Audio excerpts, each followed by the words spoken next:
গল্পটা হলো কি, উনি বললো যে আমি অকেলা নিয়ে চলে যাব। আপনার যদি কিছু কার্য করো, তুই কার্য করো, কিছু কাকে হেল্প করো কি কিছু, তুমি সবাই কি বলে না, এটা আমি করে নিচ্ছি, ওনাকে আমিও হেল্প করে নিচ্ছে। আমার যে তোমার কথাটাই ভিতরে আপডেট করে দিল, এটা হলো গর্ব। যে কার্য করে তোমার ক্রেডিট নিব না, তোমার যদি ক্রেডিট নিয়ে নিও, এটাই কার্যতে করলে কিছু আপনাদের কিছু লাভ না।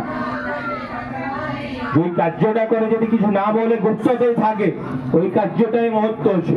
এই জন্য এখানে ভগবান গুপ্ত হয়ে থাকছে। তো আপনার যে মেয়ে মি করে নিচ্ছে, এটাই যে বলে, এটাই গর্ব চলে আসলো আপনার শরীরে। তো বিদ্যাপতি মনে ভাবলো আমি অকেলা নেই চলে যাব, এবং সংসারকে পালন করে তুমি কি অত শক্তিশালী হয়ে গেলে ওনাকে উঠাই করে নিয়ে যাবো। আর আবার দর্শন করে একটা চোখটা পীড়া করে চলে আসলো। কতদিন পরে 22 মহিনা চলে আসছে। এই যে সরষের দানাটা ফেঁকে ফেঁকে এসেছিল, ওইটা গাছ হয়ে এলো কলর শস্যর ফুল হয়ে যাচ্ছে। একদিন পূর্ণিমার রাত দেখে করে সবাই সবর জাতীয় লোক হিসেবে ঘুমা যাচ্ছে, বিদ্যাপতি চলে আসলো ওই রাস্তায় ভগবানের নিবার জন্য। যে সময় আসে ভগবানকে প্রকট ছিড়িবার জন্য, ভগবান ওনার সামনে অন্তর্ধান হয়ে গেলাম। বললাম কি বিদ্যাপতি, আমি এখান থেকে কোথায় যাব না, আমি এখানেই থাকবো। আমার নামে 3টাই কাঠ এখানে যাব। আমার নাম এলো নীল মাধব। নীল আনে জগন্নাথ, মা এনে সুভদ্রা, ধব এনে বলভদ্র। এই 3টাই নামে 3টাই কাঠ এখানে যাব। ওই কাঠে তুমি বিগ্রহ বানায় ওই মন্দিরে স্থাপন করে পুজো করবে। তো বিদ্যাপতি যায়, ইন্দ্রদুম্ন মহারাজাকে বলি দিল কতদিন পরে এখানে এলো মহানদী, পুরীতে এলো সমুদ্র, যেদিকে মিলন হচ্ছে ওটাতে বলা যায় চক্রতীর্থ। ওদিকে যায়, 3টাই কাঠ লাগলাম। তো রাজা কি করে না, যত সৈন্য সামন ছিল সবাইকে ডাকে নিয়ে আসলো। কাঠে উঠাতে জন্য কেউ হিলাতে পারলো না।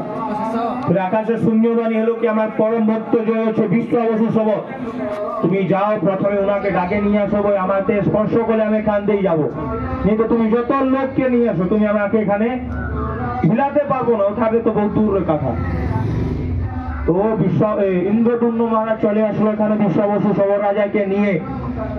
বিশ্বাবসু সব রাজা 3টাই কাঠে স্পর্শ করে দিলে। তারপরে 3টাই কাঠে নিয়ে গেলে গুন্ডিচা রানীর বাড়িতে। ইন্দ্রদুম্ন মহারাজ আছে, ওনার পত্নীর নাম এলো গুন্ডিচা। পত্নী জানতে পারে তো, দিদি, দিদি যাকে আমি যাকে দিদি বলে, তো এলো দাদা, ওনার পত্নী হলো দিদি আমার।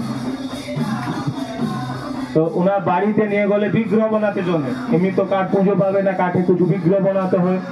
তো বিগ্রহ বানাতে জন্য পুরো উৎকল বর্ষে বলে দিল সবাই কারিগরকে, যে ওই বিগ্রহ বানাতে পারে এখানে আছে আমার সাথে কথা বলো। তো সবাই চলে আসলো রাজার কাছে, সবাই বলে আমি বিগ্রহ বানা নিব, আমি বিগ্রহ বানা নিব, কার অস্ত্র শস্ত্র কাজ করলো না এই কাঠার। তো সব নীলমাধব বিশ্বকুমার রূপ ধারণ করে, একটু বুদ্ধ মানুষ রূপ ধারণ করে নিল। ঠিক সে কথাটা বলতে পারো না, পুরা শরীরটা কাম্পনা হচ্ছে, চলতে পারো না, হাতটা এমনি থরে থাকে। চলে গেলে রাজার কাছে যাই, বললাম আমিও বড় কাঠে বিগ্রহ বানাতে পারে, আরো কার অস্ত্র শস্ত্র কাজ করবে না। এখানে যত কারিগর ছিল সবাই বলল আমি তো অত বড় বড় কারিগর, জগৎ কারিগর, আমার অস্ত্র শস্ত্র কাজ করলো না, তুমি তো বুদ্ধ মানুষ, অত বড় কাঠে কি রকম বিগ্রহ বানাবে।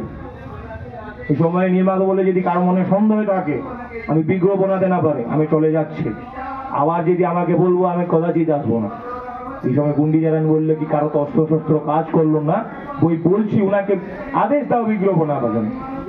নির্মাতা বলে আমার একটু সত্য থাকে, যে ওই জায়গায় আমি বিগ্রহ বানাবে চতুর্পার্শ্ব 21 দিন তক বন্ধ থাকবো, আর বাইরে হরিনাম কীর্তন হবে, ভিতরে কই যাব না আর বাইরে কই আসবো না। 21 দিন পরে আপনার খুলে দিব, কার্যটা সম্পূর্ণ হয়ে যাবে, ঠিক আছে? রাজা বললে ঠিক আছে আপনার যাও, আমি বিগ্রহ বানাও, আমি চতুর্পার্শ্ব বন্ধ করে দিয়েছে, বাইরে হরিনাম কীর্তন লাগা দিলে। তো গুন্ডিচা রানী কি করে না, বই কথাটা জানে ছিল না কি রাজা মাধবই কথাটা হচ্ছে বলে। গুন্ডিচা রানী কি করে না, সবাই দিন যায় দরবাজারের কাছে দাঁড়ায়, একটু কাঠ কারিগর একটু কাঠের উপর কার্য করে, একটু আওয়াজ হয়, ঠক ঠক ঠক ঠক করে, ওই আওয়াজটা শুনে চলে আসে। এমনি 13 দিন চলে গেল, যে সময় 14 দিন হয়ে যাচ্ছে ওনাতে কিছু আওয়াজটা শুনে দিল না। তো গুন্ডিচা রানীর মনে সন্দেহ চলে আসলো। তো আপনারা সবাই দাদা লোককে আমি বলছি, যদি আপনার কিছু কার্য করো, আপনার দিদিমাকে, আপনার বাড়িতে যদি কিছু মেয়ে লোক